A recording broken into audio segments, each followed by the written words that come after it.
OK, bon, merci beaucoup Mathieu pour l'introduction. Bonjour tout le monde. Merci de vous joindre à nous pour les prochaines ou la prochaine heure en fait pour parler du marché des terres agricoles et mettre l'emphase sur le rapport 2017 qui fait état des variations de la valeur des terres à l'échelle du Canada. Comme Mathieu l'a dit en introduction, on a beaucoup de détails cette année, on a beaucoup de nouvelles données. Je vais essayer de faire brièvement une revue des résultats 2017 il y a beaucoup de détails, ça va être difficile pour moi de couvrir tout. Les détails sont bien sûr disponibles sur le site web avec à fac.ca. Vous avez une belle carte de tout le Canada. Vous pouvez cliquer sur chaque province, avoir des détails sur les régions. Et une des nouveautés qui va intéresser beaucoup de personnes, si vous n'avez pas encore eu la chance de consulter le rapport, c'est le fait que non seulement les données sont disponibles par région maintenant, donc on fait état de la variation en pourcentage de la valeur moyenne des terres agricoles par région, mais on a aussi mis disponible une donnée de référence quant au prix. Donc, ça fait plusieurs années qu'on a la demande que ce serait possible de partager des données sur le prix, non seulement sur la variation en pourcentage des valeurs de référence, mais aussi sur les valeurs de référence elles-mêmes. Donc, on a un prix qu'on appelle une valeur de référence, qui est une sorte de prix moyen. Et aussi, on a un intervalle de confiance ou un intervalle qui fait état de 90 de la valeur des prix qui ont été enregistrés dans les transactions que nous, on a observées. Donc, ce n'est pas nécessairement toutes les transactions à l'échelle du pays ou à l'intérieur d'une province, mais c'est les transactions pour lesquelles nous avons collecté des données, soit parce que nous avons financé cette transaction-là ou encore simplement parce qu'on a dû évaluer la valeur d'un actif qui a été financé. Et donc, on a collecté à l'intérieur de ce processus-là des données sur les transactions qui sont en lien avec l'actif que nous finançons. Donc, je pense que c'est un avantage cette année et quelque chose qui va être apprécié, donc d'avoir des données sur les prix. Donc, je vais faire le résultat ou la revue des résultats de façon très brève.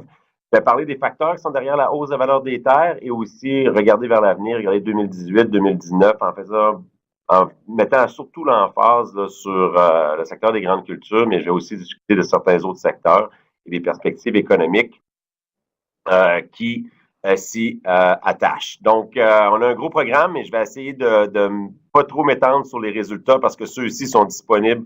Beaucoup plus de détails sont disponibles sur le site web à fac.ca. Donc, bien sûr, le séminaire ou le webinaire aujourd'hui est en fonction ou fait état des résultats du rapport valeur des terres agricoles 2017 de FAC. À l'échelle du pays, donc vous avez les résultats à l'échelle du pays. On a une augmentation moyenne au niveau national de 8,4 en 2017 par rapport aux résultats de 2016. Je dirais que le changement à noter cette année, c'est en fait qu'on avait eu avant 2017, donc de 2014 à 2016, on avait eu 3 années consécutives où le rythme d'augmentation de la valeur des terres agricoles, lui, commençait à ralentir. Donc, la valeur des terres en moyenne augmentait encore, mais pendant 3 ans, on a vu ce rythme d'augmentation-là ralentir. L'an dernier, en 2016, on était à 7,9 d'augmentation à l'échelle nationale. Aujourd'hui, ou si vous voulez, en 2017, on rapporte 8,4 Donc, c'est une légère augmentation. Ce n'est pas nécessairement une grosse augmentation, mais certainement un arrêt, si vous voulez, de la tendance qui faisait que le rythme d'augmentation des terres agricoles, lui, commençait à diminuer. Donc, à 8,4 on a une certaine augmentation. C'est une augmentation qu'on voit dans plusieurs provinces, entre autres le Québec, en Ontario ou en Saskatchewan, toutes des provinces qui sont soit égales à la moyenne nationale, à 8,4 ou supérieures à la moyenne nationale. Les provinces qui ont enregistré un gain supérieur à la moyenne nationale, ce sont la Saskatchewan, l'Ontario et la Nouvelle-Écosse. Mais le Québec est vraiment en lien avec la moyenne nationale et ne fait pas abstraction de la tendance dont je parlais, qui était que ce rythme d'augmentation-là, lui, a commencé à ralentir. Si on regarde les résultats à l'intérieur d'une province, si on commence par le centre du Canada et une partie des prairies, le Manitoba, bien, voici ce que ça donne. Donc, comme je le disais, il y a beaucoup de détails. Malheureusement, je ne peux pas mettre tous ces détails-là sur chaque diapositive pour chaque province parce que ce serait beaucoup trop long de faire état de tous les résultats. Je vais simplement, au fur et à mesure que je parle des provinces, je vais simplement mettre en lumière certaines choses. Donc, si on regarde le Québec en premier lieu à la droite de l'écran, on voit que pour les 10 régions du Québec, on a une augmentation qui varie. Donc, il y a des dynamiques différentes à l'intérieur de chaque région. Par exemple, si on regarde la Montérégie, où on a la valeur des terres de référence ou la valeur de référence des terres qui est la plus élevée à l'intérieur du Québec, à 15 000 ou près. On a un intervalle aussi assez large là, qui varie de presque 6 000 à 20 000 ou à 21 000 à l'acre. On voit que l'augmentation a été inférieure à la moyenne provinciale à 3,7 donc, pour la Montérégie, où on a des prix de terre qui sont très élevés, en fait, la dynamique d'un rythme de croissance qui diminue s'applique dans ce cas-ci. Parce que l'an dernier, on avait un rythme d'augmentation autour de 9 on est rendu à quelque chose autour de 4 3,7 pour être précis. Si on regarde une région comme l'Abitibi-Témiscamingue qui est assez différente en termes de productivité et en termes de valeur économique, si on regarde la valeur de référence à 1 275 on voit que le rythme d'augmentation a été plus élevé que, par exemple, on pourrait retrouver en Montérégie. Mais bien sûr, lorsqu'on parle d'un rythme d'augmentation en pourcentage plus élevé et on part d'une valeur de référence beaucoup moins élevée, bien, ça se traduit par un montant en dollars, une augmentation en dollars qui est moindre dans le cas de l'Abitibi-Témiscamingue par rapport à la Montérégie. Donc, c'est toutes ces petites choses-là qu'il faut surveiller. Et dans le cas de l'Abitibi-Témiscamingue, là, s'applique l'observation que le rythme d'augmentation, lui, au lieu de commencer à diminuer, le rythme d'augmentation s'est accéléré.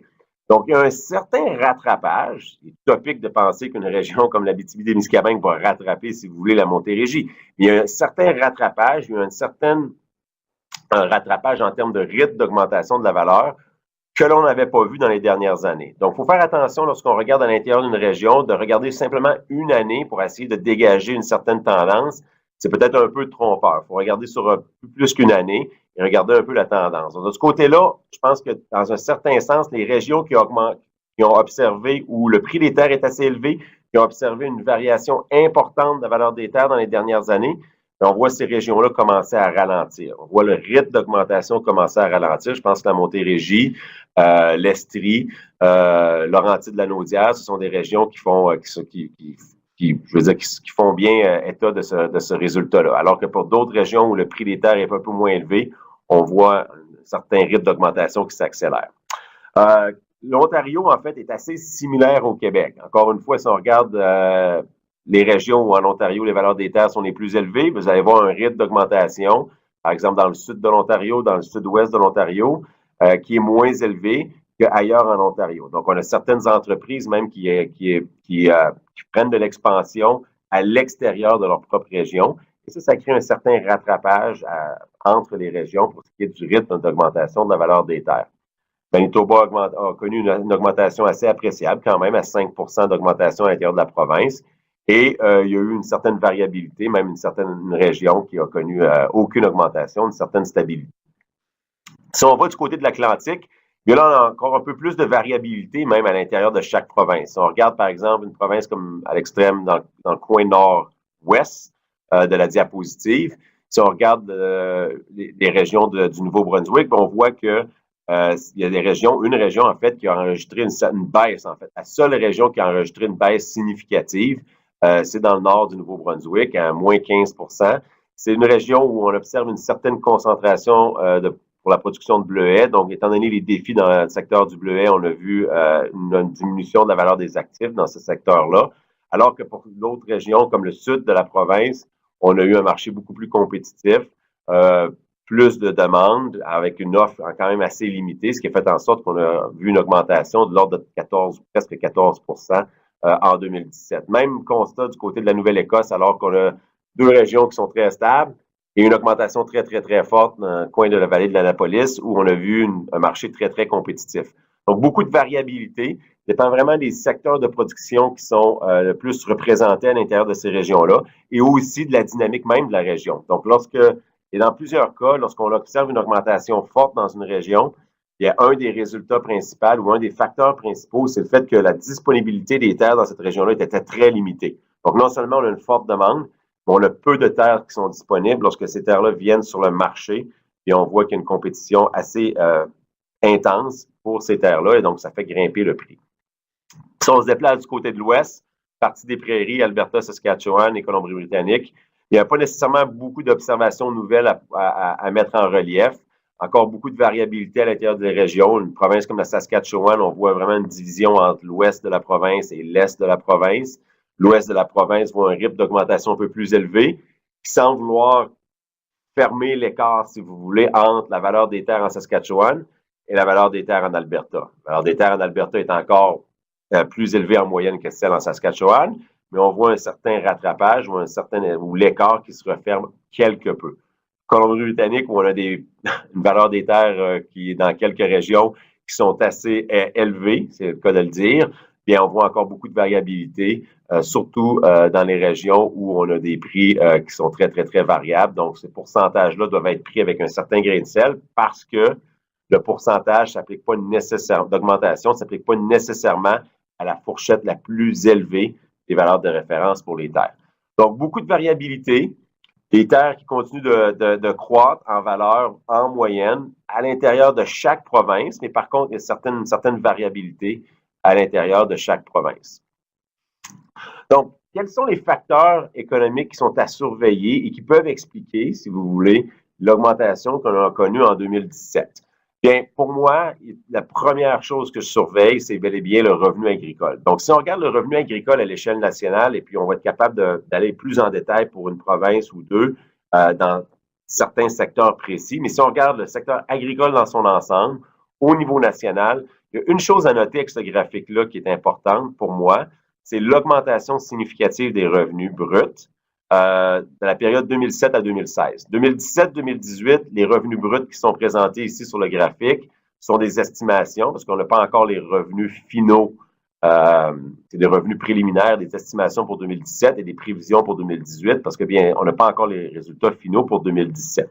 Et si vous regardez la période 2007 à 2016, on voit que sur une période de 10 ans, on a gagné en revenus bruts 20 milliards de dollars sur une période de 10 ans. Donc, en moyenne, année après année, dans les 10 dernières années, on a augmenté le revenu brut dans le secteur agricole de l'ordre d'à peu près 2 milliards de dollars par année. Donc, juste pour le répéter, pour mettre l'emphase sur ceci, c'est 2 milliards de dollars par année en revenus bruts qu'on a vu le revenu agricole augmenter, donc végétal et animal, en moyenne par année. Donc, 2 milliards de dollars par année pendant 10 ans, c'est une croissance que j'appellerais spectaculaire et ça explique, en bonne partie, on va voir tantôt la relation entre revenus agricoles et prix des terres, mais ça explique en bonne partie pourquoi la demande pour les terres agricoles reste très forte.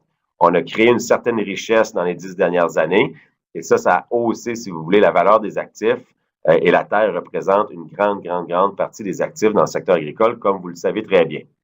Si on regarde donc, en 2018, on planifie une petite hausse. En 2017, si on regarde le secteur végétal-animal, on a eu une augmentation dans le secteur animal un peu plus élevée, de l'ordre de 3 à 4 Dans le secteur végétal, on a eu beaucoup de variabilité à l'échelle nationale. Donc, au niveau national, on voit que dans le secteur végétal, on a peut-être augmenté le revenu dans le secteur végétal de 1 à 2 Et dans certaines provinces, on a eu une diminution.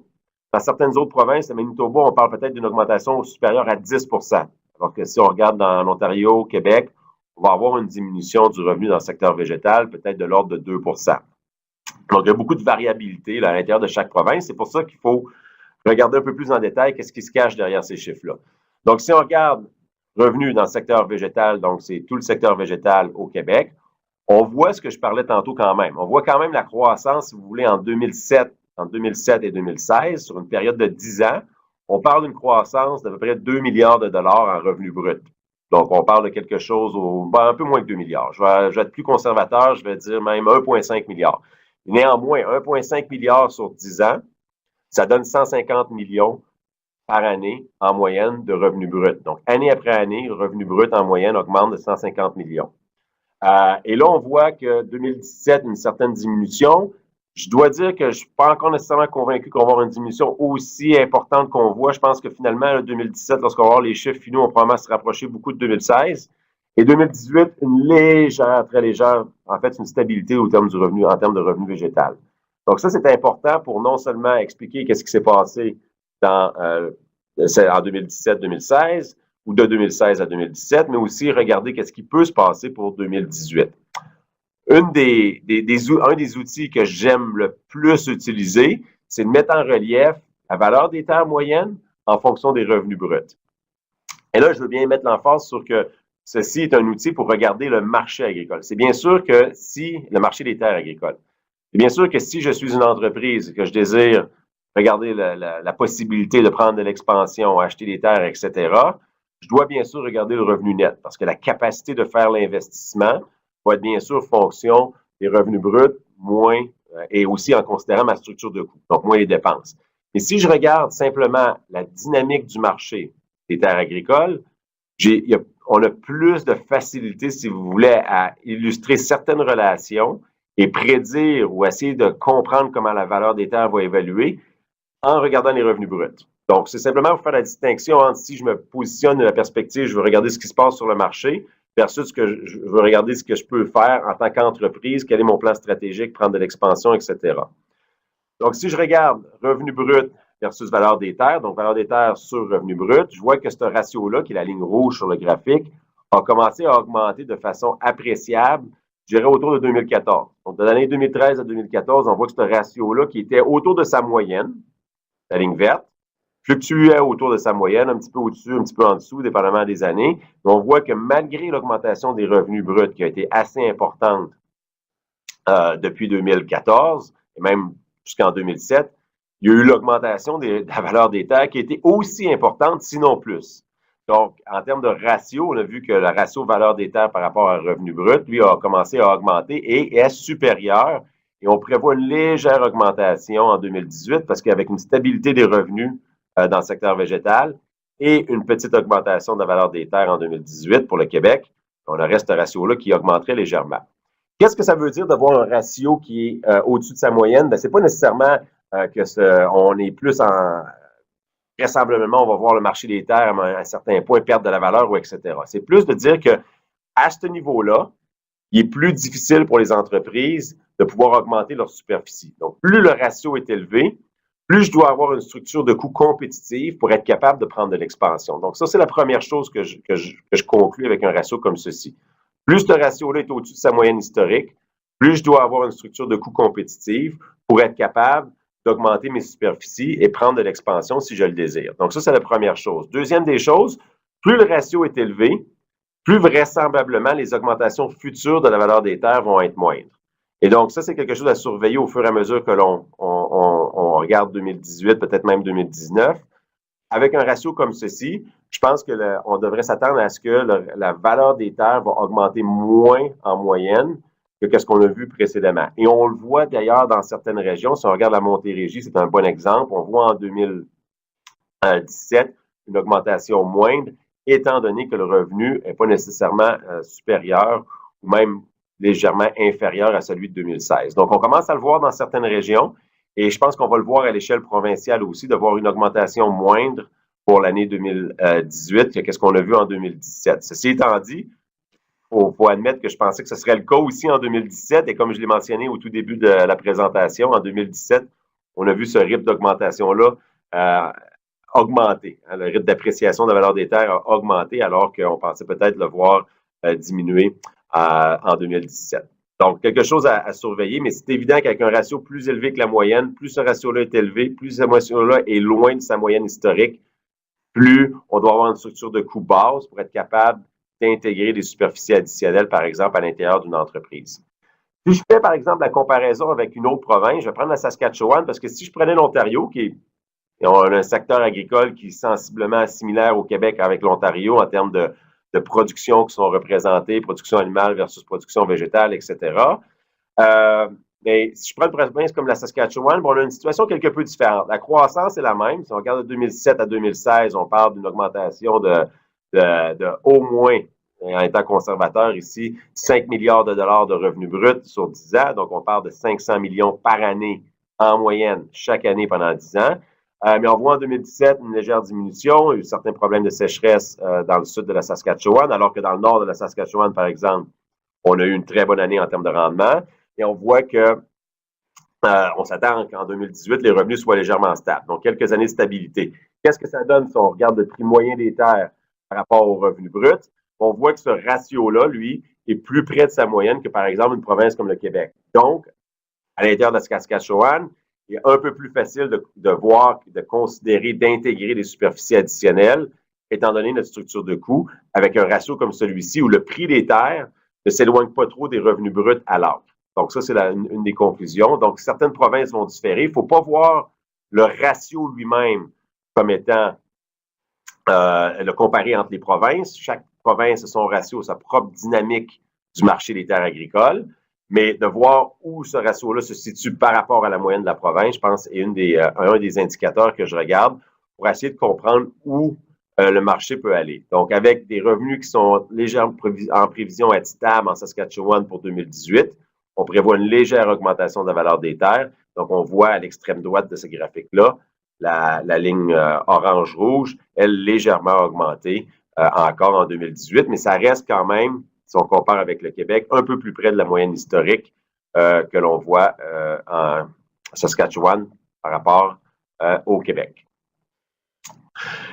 Fait que si on regarde un peu plus maintenant pour 2018, j'ai montré certaines, en fait, implicitement, lorsque je montrais une ligne ou un ratio prix des terres, revenu brut qui grimpait pour 2018, bien, implicitement, je fais certaines hypothèses par rapport à qu'est-ce que 2018 va être, ou va être en termes de marché, en termes de conditions de marché. Bien, si on regarde dans le secteur des grandes cultures, il y a certains facteurs, je pense, importants à surveiller. Premièrement, la production est à la hausse à travers le monde. Donc, peu importe où on regarde, oui, il y a certaines régions qui ont certains ennuis. Si on pense en Amérique du Sud, si on pense pour la prochaine saison 2018, si on regarde les États-Unis, on regarde le sud de la région des plaines ou le bas des plaines aux États-Unis, alors qu'il y a des conditions assez difficiles en termes de sécheresse potentielle, etc.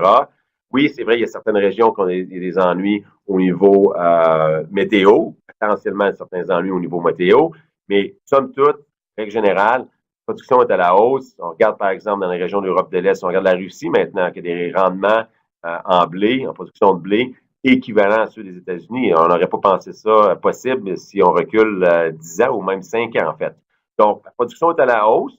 Et ça, ce que ça prend pour avoir des prix qui sont acceptables, ça prend une demande qui est très robuste. Et en fait, on a une demande très, très, très robuste. Si on regarde la santé de l'économie mondiale, on a une économie mondiale qui non seulement continue à augmenter, mais les prévisions de croissance, elles, continuent à être révisées à la hausse. Donc, on voit que la demande pour ce qui est grains oléagineux va continuer d'être robuste en 2018. Et ça, c'est la bonne nouvelle dans un contexte où la production continue d'augmenter à travers le monde.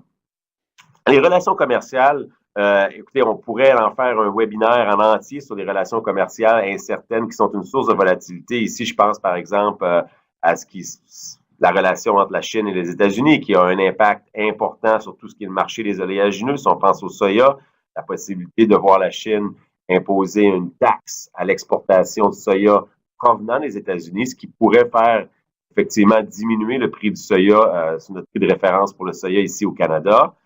Donc, tout ça fait en sorte que ça va créer peut-être un peu plus de volatilité. Oui, il y a l'aspect météo qui crée un peu de volatilité lorsqu'on arrive près de la période d'ensemencement 2018.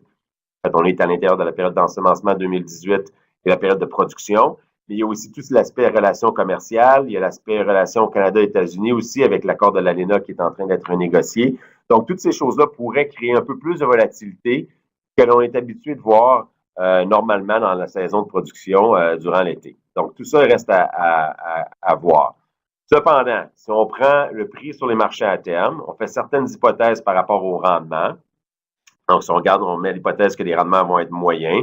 On regarde pour le centre du Canada, Québec et Ontario, encore une fois, faire une moyenne, un type d'entreprise moyen, avec une structure de coût moyen qui représente l'ensemble des opérations. Et on arrive avec une situation comme celle-ci. Donc, on parle de marge de profit par boisseau, avec un coût de production qui est représenté par la barre bleue et un prix pour 2018 moyen, en se basant sur les marchés à terme, en faisant une conversion du prix américain en dollars canadiens, en faisant certains ajustements pour la base, basés sur des relations historiques qu'on a vues entre la base et le prix de référence, etc., etc. Il y a plusieurs hypothèses, mais néanmoins, ces hypothèses-là, on les garde constantes d'année après année et entre les différents secteurs. Donc, si on compare maïs et soya, on voit que malgré une certaine diminution du prix du soya, malgré une certaine robustesse, si vous voulez, du côté maïs, on voit une profitabilité qui est encore plus avantageuse du côté soya. C'est sûr que si vous êtes une entreprise ou dans une région où les rendements sont plus élevés, bien, votre coût de production par boisseau, lui, va être plus bas et donc, ça va avoir une marge de profit plus élevée. Si on est dans une région où les rendements sont moins élevés que la moyenne, le coût de production, la barre bleue, elle, augmenterait et donc, ça réduirait la marge de profit possible pour 2018.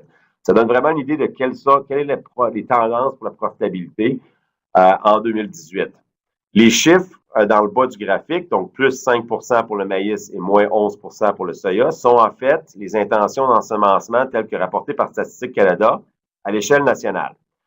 Je perds la notion du temps, mais je pense que c'était la semaine dernière, alors que Statistique Canada publiait les premières intentions d'ensemencement. Je pense que je pense que c'est juste de dire que ça a été une certaine surprise, si vous voulez, dans le marché. Part d'augmentation de superficie de maïs de l'ordre de 5 de soya, une diminution de 11 Honnêtement, je pense que je ne m'attends pas nécessairement à avoir une diminution de 11 des ensemencements, étant donné la profitabilité dans le soya.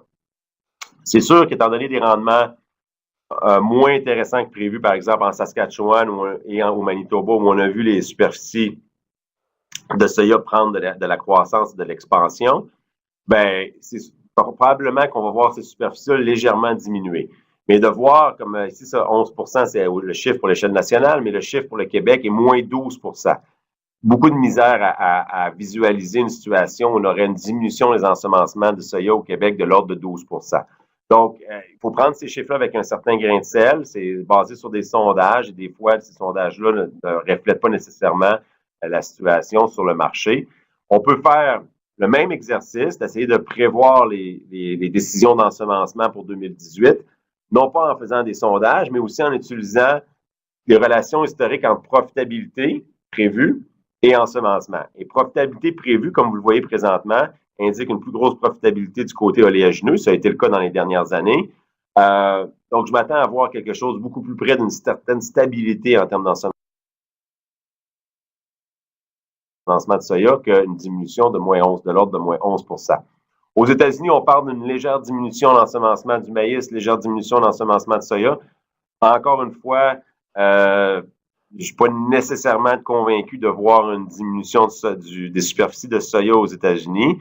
Donc, ça va être intéressant de garder un œil sur comment ces intentions-là se traduisent par des décisions réelles au fur et à mesure qu'on a plus d'informations au sujet des décisions réelles des producteurs et des entreprises dans le cadre de la saison 2018. Donc, tout ça est à surveiller, mais en ce moment, on a encore une profitabilité positive qui est prévue pour 2018. Si on regarde plus pour les cultures dans l'ouest du pays, on parle de blé dur, avec des augmentations d'ensemencement de 15 11 Pour moi, ces chiffres-là sont un peu trop élevés. Côté blé dur, c'est un marché où on a une bonne profitabilité, mais à partir d'un certain moment, si on allait avec des ensemencements de l'ordre de 11 supérieurs à l'année dernière, on pourrait voir une certaine baisse assez appréciable de la profitabilité à partir d'un certain volume. Donc, pas nécessairement convaincu qu'on va se rendre jusqu'à 11 d'augmentation des ensemencements. Ce qui est intéressant aussi de surveiller, c'est ce qui se passe du côté des légumineuses, parce qu'avec des diminutions de l'ordre de 8 et 6 on aurait pu s'attendre à une diminution plus appréciable. En fait, si, encore une fois, vous faites des prévisions basées sur la profitabilité attendue, en se basant sur les chiffres comme vous voyez, on voit qu'il y a des marges négatives dans le secteur des légumineuses. On pourrait s'attendre à des diminutions plus importantes des ensemencements dans l'ouest du pays par rapport aux légumineuses. Moins 8 moins 6 cela suggérerait que les producteurs vont vraiment se respecter, si vous voulez, leur plan de rotation et pas dévier de ces plans-là, malgré une profitabilité qui est négative pour ce qui est des légumineuses. Canola, encore, de voir une diminution de 7 pour moi, c'est pas nécessairement ce qu'on devrait observer. Je m'attends plus à avoir une augmentation, en fait, légère des superficies de canola et avoir des superficies records en 2018, en raison de la profitabilité qui est plus intéressante pour le canola. Ce que je n'ai pas mentionné auparavant, c'est qu'une des variables les plus importantes, si vous voulez, dans la profitabilité que je vous présentais, c'est vraiment le dollar canadien. C'est une variable super importante parce que lorsqu'on parle des prix de référence, on est converti en dollars canadiens à un taux de change à 78 sous, qui est notre hypothèse présentement en moyenne pour 2018. Ça fait un certain temps qu'on a gardé cette hypothèse-là. Même quand le taux de change au début de l'année 2018 était aux alentours de 82-83 sous US ou américains, et on avait gardé notre prévision de 78 sous américains. On pense encore que c'est le cas, mais chaque variation d'1 sou, donc chaque augmentation de 1 sou du taux de change, en moyenne, fait diminuer la profitabilité par acre de l'ordre de 5 $ dans le revenu net. Donc, une augmentation, juste pour le répéter, pour être sûr, une augmentation de 1 sou dans le taux de change fait en moyenne diminuer le revenu net par acre de 5 $. Donc, c'est assez important comme variable, alors qu'on parle de profitabilité aux alentours de 80, de 60 à 80 $ de l'acre. On voit qu'on a une certaine marge de manœuvre afin de ne pas voir le dollar canadien gruger toute la profitabilité. Mais c'est évident que si on voyait le dollar canadien partir de 78 sous vers 85, c'est là où on pourrait arriver à des marges qui sont beaucoup plus serrées que ce que je vous présentais auparavant. Les perspectives pour l'économie canadienne sont importantes aussi si on parle à valeur des terres. Une des données qui a changé en 2017, c'est les variations de taux d'intérêt. En fait, la plupart des augmentations que l'on rapporte dans notre rapport ont été enregistrées dans la première moitié de 2017. À la première moitié de 2017, si vous voyez le graphique présentement, puis vous mettez l'emphase sur la ligne bleue, vous voyez qu'au printemps 2017, à l'entour du mois fin avril, début mai, jusque par exemple à la fin mai, on avait des coûts d'emprunt qui étaient historiquement le plus bas qu'on a jamais observé. Donc, en moyenne, si on fait la moyenne de taux d'intérêt de terme, taux d'intérêt fixe versus variable versus terme de 5 ans versus 1 an, etc., on fait la moyenne de tous ces taux d'intérêt-là. Tout ça ensemble, on arrivait au printemps 2017 à des coûts d'emprunt qui n'ont jamais été aussi bas au Canada. Et là, on a vu, à partir de juillet, des augmentations de la Banque du Canada dans le taux de la Banque du Canada. Là, on a vu une première augmentation en juillet, une autre plus tard à l'automne, et finalement une au tout début 2018. Donc, à l'extrême droite, la dernière flèche verte, et l'augmentation de janvier 2018. On s'attend encore à voir une augmentation, au moins une augmentation. Dans le cas, on prédit une augmentation encore de la Banque du Canada. Celle-ci pourrait arriver soit en mai. En fait, on est au mois de mai, on est au tout début mai, donc plus tard au mois de mai, je pense que c'est aux alentours du 20 mai où on a une décision de la Banque du Canada qui est attendue, mais aussi plus vraisemblablement peut-être en juillet. Donc, ça, c'est à surveiller. Au moins une autre hausse de taux d'intérêt. Et on pense que peut-être ça va être tout pour 2018. Donc, certaines autres institutions financières ont encore l'hypothèse qu'on pourrait avoir jusqu'à 2 autres hausses de taux d'intérêt de la Banque du Canada. Mais on voit qu'avec ces hausses-là, de l'ordre de 0,75 %, donc 75 points de base, si on parle du printemps 2017 jusqu'à présentement, on voit que ces hausses de taux-là ont causé une légère augmentation des coûts d'emprunt un peu plus importante, de l'ordre de 1 %. Donc, on a eu des hausses de taux de la Banque du Canada de 0,75 %, mais la hausse du coût d'emprunt, lui, elle, a été de 1 %. Et le point est le suivant, c'est que les coûts d'emprunt ne sont pas juste fonction des décisions de la Banque du Canada. C'est un message que j'aime répéter, que j'ai répété plusieurs fois, ceux qui, probablement, certains d'entre vous qui m'ont entendu le répéter, mais je pense que c'est un message important. Surtout avec ce qu'on voit présentement du côté américain. On peut être en désaccord avec les politiques américaines, etc., mais peu importe, en accord ou en désaccord, l'économie américaine continue de croître et elle va vraisemblablement croître de façon très forte en 2018, étant donné les politiques qui ont été implantées récemment. Et donc, ça a amené des hausses de taux d'intérêt qui ont été plus importantes que qu'est-ce que la Banque centrale aux États-Unis a implanté. Donc, les taux d'intérêt peuvent grimper, même si la Banque centrale ne prend pas une action quelconque. Et nos taux d'intérêt ici au Canada sont aussi fonction du marché des obligations aux États-Unis. Donc, lorsque les taux d'intérêt aux États-Unis grimpent, il est normal de voir des pressions à la hausse sur les taux d'intérêt ici au Canada. Donc, ça, c'est des choses à surveiller. Ce n'est pas nécessairement juste de surveiller le comportement de la Banque du Canada, mais lorsqu'on a vu en 2017 que dans la deuxième moitié de 2017, le marché des terres a été beaucoup moins occupé, si vous voulez, en termes de transactions et de hausse observée dans la deuxième moitié de 2017 que dans la première moitié de 2017. Et je m'attends à ce que la hausse des taux d'intérêt qu'on a vue vers la fin 2017, début 2018, peut-être même une autre hausse que l'on verra en 2018, va ralentir la hausse de la valeur des terres que l'on a vue en 2017 pour 2018. Donc ça, c'est un facteur important à considérer avec un revenu stable dans le secteur agricole. Un revenu stable qui est une bonne nouvelle en quelque sorte, étant donné la croissance qu'on a vue dans les 10 dernières années et une possible hausse encore des taux d'intérêt. Je m'attends à ce que ça ralentisse le rythme d'augmentation de la valeur des terres, puisque ça a été le cas dans la deuxième moitié de 2017.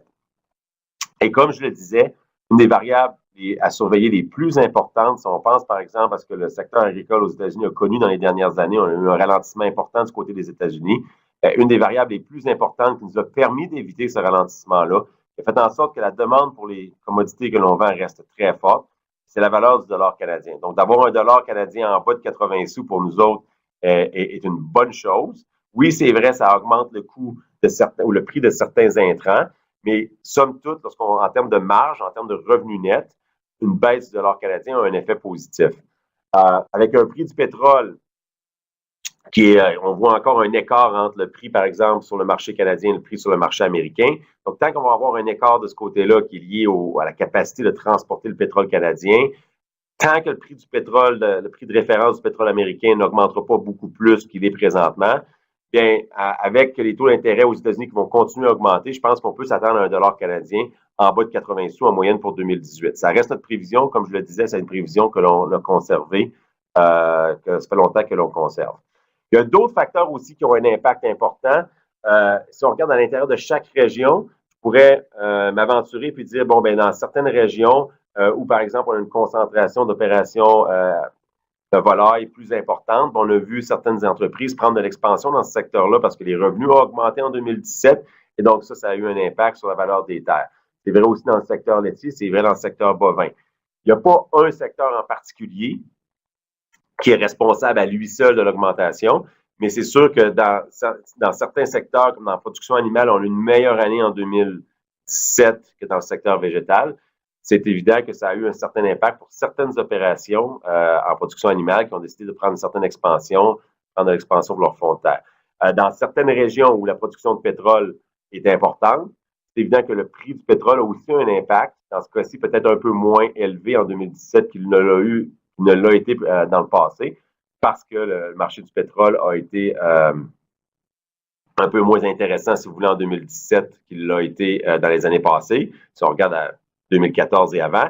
Mais là, on a vu un certain regain en 2018 et surtout dans la première moitié de 2018, ça a pu avoir un impact dans certaines provinces, surtout dans l'ouest du pays. Aussi, ce qui est l'aspect étalement urbain a eu un impact dans certaines provinces. Si je pense, par exemple, à la Colombie-Britannique, même au Manitoba, où on a autour de Winnipeg, on a eu un certain impact là où les superficies de terre ont été disponibles, ont été moins élevées, donc ce qui implique une certaine rareté et donc une augmentation des prix. Donc, il y a plusieurs autres facteurs que le revenu dans le secteur végétal, c'est évident, et les taux d'intérêt. Pour moi, le revenu dans le secteur végétal et les taux d'intérêt sont les deux facteurs qui ont le plus d'importance, mais il y a aussi une variété de facteurs qui ont de l'importance sur le marché. Mais finalement, je pense que les perspectives pour le secteur agricole sont positives. Si on regarde, je pense qu'il va y avoir des attentes réalistes par rapport aux revenus agricoles. De dire que le revenu agricole va continuer de croître dans les 10 prochaines années comme ça l'a été dans les 10 dernières, je pense que ce serait utopique, pas nécessairement réaliste de penser que ça va être le cas. Mais par contre, je m'attends à ce qu'avec les données macroéconomiques que l'on a, avec les observations que l'on a présentement sur la demande pour les produits agricoles, etc., je pense qu'on est en droit de s'attendre à une certaine stabilité, une légère augmentation peut-être du revenu agricole dans le secteur végétal et le secteur animal. Ceci étant dit, étant donné la hausse de la valeur des actifs dans le secteur agricole, il faut continuer d'avoir un plan de gestion des risques. Certainement, je pense en 2018 où la volatilité risque d'être plus importante. On a mis l'emphase beaucoup sur notre site web, si vous regardez sur notre blog qui est disponible sur le site web de FAC, sur des outils pour être capable de gérer les risques financiers, certains ratios financiers qui peuvent vous être utiles pour essayer de faire une certaine planification, évaluer certains scénarios. Qu'est-ce qui arrive si j'ai une diminution de revenus de l'ordre de 10 dans quelle situation financière ça met mon entreprise. Je pense que d'être capable d'effectuer ces simulations-là, surtout lorsqu'on fait des investissements, mais même lorsqu'on n'est pas en phase d'investissement, on est en phase simplement d'aller chercher des économies, par exemple, pour être capable de construire de la valeur à l'intérieur de l'entreprise sans prendre d'expansion. C'est toujours utile d'avoir une certaine analyse financière et un plan stratégique et un plan de gestion des risques pour être capable de faire face à plusieurs situations possibles sur le marché. Somme toute, je pense que le marché où les perspectives sont positives dans le secteur agricole continuent d'être positives. Il faut être vigilant parce qu'il pourrait y avoir beaucoup plus de volatilité en 2018 que l'on a observé par les années passées. Donc, ceci étant dit, je retournerai la parole à Mathieu pour peut-être voir s'il y a certaines questions qui ont été déjà lancées dans la boîte de chat. Comme toujours, une excellente présentation, très claire. C'est vraiment agréable de de pouvoir apprendre tout ça à chaque année avec vous. Donc, mais on a des questions, effectivement, ce qui est excellent. Puis ceux qui n'ont pas encore posé leurs questions, je vous encourage à le faire en utilisant la boîte de questions en bas à droite de votre écran. Juste écrire votre question là. On va commencer avec une question qui est plus au niveau de l'échantillonnage. Tantôt, vous avez parlé de la valeur des terres. Là, au point de vue de l'échantillonnage, la personne voulait savoir, est-ce que vous prenez en considération certains facteurs des terres comme drainage, portion en culture, pâturage, portion cultivée versus non cultivée, etc. Donc, est-ce que ça a un impact sur votre échantillonnage et sur donc la valeur des terres après? Absolument. Il est difficile de contrôler pour tous ces facteurs-là, mais on le fait. Ça me donne l'occasion, cette question-là, de donner un peu plus de détails sur l'échantillonnage. La façon dont on procède, c'est qu'on a des terres qu'on appelle les terres repères. Donc, année après année, on a des terres repères à la grandeur du pays. Donc, plusieurs terres repères pour chaque région à l'intérieur de chaque province. Et on fait l'évaluation, notre service d'évaluation à l'intérieur de leurs opérations normales font à la fin de l'année, au début de l'année 2018, pour l'année 2017, font l'évaluation de ces terres repères-là. Ça nous donne la possibilité de comparer des pommes avec des pommes puisqu'on garde les mêmes terres repères d'année en année. Donc, on fait l'évaluation de ces terres repères-là avec les caractéristiques propres à ces terres repères-là. Donc, on compare les transactions, les comparables, etc. Ça nous donne une idée de la valeur de ces terres repères-là et une idée de l'augmentation moyenne en prenant les terres repères à l'intérieur de chaque région. Et non seulement ça, par la suite, on peut tester, si vous voulez, ou essayer de vérifier la justesse de cette évaluation-là en prenant des transactions sur le marché. Donc, on est impliqué dans un certain nombre de transactions en étant une institution financière. Et comme je le disais aussi au tout début, c'est pas nécessairement juste des transactions pour lesquelles nous sommes impliqués, mais c'est des transactions pour lesquelles nous allons chercher de l'information parce que ça nous aide à évaluer certaines transactions pour lesquelles nous sommes impliqués. Donc, on a un échantillon aussi de transactions qui ont été effectuées sur le marché. Et donc, ça nous permet, en regardant l'évaluation ou la variation moyenne de ces terres-là, de voir si notre variation qu'on a estimée avec les terres repères a une certaine corrélation avec ce qui est issu du marché. Et lorsque c'est pour la majorité des 51 régions, je ne me souviens pas du chiffre exact, mais pour la majorité des 51 régions, il n'y a pas d'ajustement à faire. Mais lorsqu'on a une certaine déviation par rapport à nos terres repères versus les résultats que les transactions suggèrent sur le marché, on va faire certains ajustements dans ce cas-là. Mais ça, c'est la minorité des régions qui ont passé à travers le processus de faire un ajustement. C'est vraiment basé sur l'évaluation de terres repères qui inclut les caractéristiques propres à ces terres-là, donc aller chercher des comparables avec les mêmes caractéristiques. Mais il est difficile, effectivement, lorsqu'on rapporte des moyennes, de bien sûr prendre en compte toutes les considérations et toutes les caractéristiques des terres. Une autre question, là, on parle des autres gros joueurs, en fait, qui ont un impact sur la valeur des terres agricoles, c'est-à-dire d'un côté les investisseurs, puis de l'autre côté le milieu urbain qui commence à prendre plus de place, donc qui commence à acheter des terres autour. Donc, la première question, c'est par rapport au dézonage, donc le transfert d'une zone agricole à une zone urbaine. Comment ça influence les revenus agricoles et dans quelle mesure est-ce que le secteur résidentiel influence le secteur des terres agricoles présentement? Eh bien, pour certaines régions, on l'a noté dans le rapport, il y a certaines régions qui ont, je parlais autour de Winnipeg, entre autres, ça a été une des régions qui a eu un certain étalement et qui a eu un certain impact sur la valeur des terres agricoles pour la région qui inclut la ville de Winnipeg au Manitoba, par exemple. En Colombie-Britannique, je sais que c'est le cas aussi. Il y a certaines régions, très peu, mais il y a certaines régions pour lesquelles on l'a noté dans le rapport où il y a une certaine partie des pressions d'étalement urbain qui ont fait en sorte que le prix des terres agricoles a augmenté. Donc, la distance souvent par rapport à la distance moyenne à l'intérieur d'une région par rapport à un centre urbain a aussi un certain impact sur la valeur des terres. Ça, on l'a noté dans le rapport. Je serais bien un peu mal pris de vous nommer exactement les régions pour lesquelles, mais c'est tout disponible sur le rapport qui est disponible sur notre site web. Côté investisseur, effectivement, il y a une tendance qu'on ne peut nier, c'est-à-dire qu'il y a beaucoup plus d'intérêt pour les terres agricoles de ce que moi j'appelle les acheteurs non traditionnels. Si on parle des acteurs qui sont peut-être à l'extérieur du milieu agricole, qui voient le milieu agricole connaître une certaine croissance des revenus, croissance des profits. Et donc, ça a créé un certain intérêt pour les terres agricoles. Ceci étant dit, on ne peut pas nier la présence et on ne peut pas nier le fait que dans certaines régions, dans certains cas spécifiques, pour certains marchés locaux, effectivement, il y a un impact, c'est sûr. Par contre, si on regarde dans son ensemble les résultats, que ce soit à l'échelle du pays ou encore à l'intérieur même d'une province, la vaste majorité des transactions que nous avons observées ont été de producteur à producteur. Donc oui, c'est vrai, il y a un intérêt qui est externe au milieu agricole pour les terres agricoles, et la vaste majorité des transactions qui ont un impact donc sur la valeur ou la variation que l'on observe ou que l'on rapporte dans notre rapport, cette vaste majorité des transactions-là impliquent producteur à producteur. Donc, oui, il y a un impact, mais cet impact-là, si on regarde dans l'ensemble, est assez quand même minime. Merci beaucoup. Puis, en revenant aussi encore à l'échantillonnage, j'ai une question rapide là, par rapport à la grosseur, la superficie minimale que vous utilisez dans vos échantillons. Est-ce qu'il y a quelque chose comme ça ou c'est vraiment juste les ventes qui se passent? Je sais qu'on rentre dans les détails, là, mais la question a été posée. Oui, mais ça, malheureusement, je suis pas nécessairement en mesure de pointer sur est-ce que ce que je suggérais, si quelqu'un est intéressé d'avoir encore plus de détails sur l'échantillonnage, on peut très bien contacter FAC à l'intérieur d'un courriel qui est disponible sur une des pages du site web. Et puis, quelqu'un se fera plaisir d'y répondre en termes de valeur en termes de superficie minimale qui est requis pour faire partie de notre échantillon. Je serais bien mal pris, malheureusement, de répondre à cette question. Tout ce que vous avez besoin est disponible directement sur le site de FAC.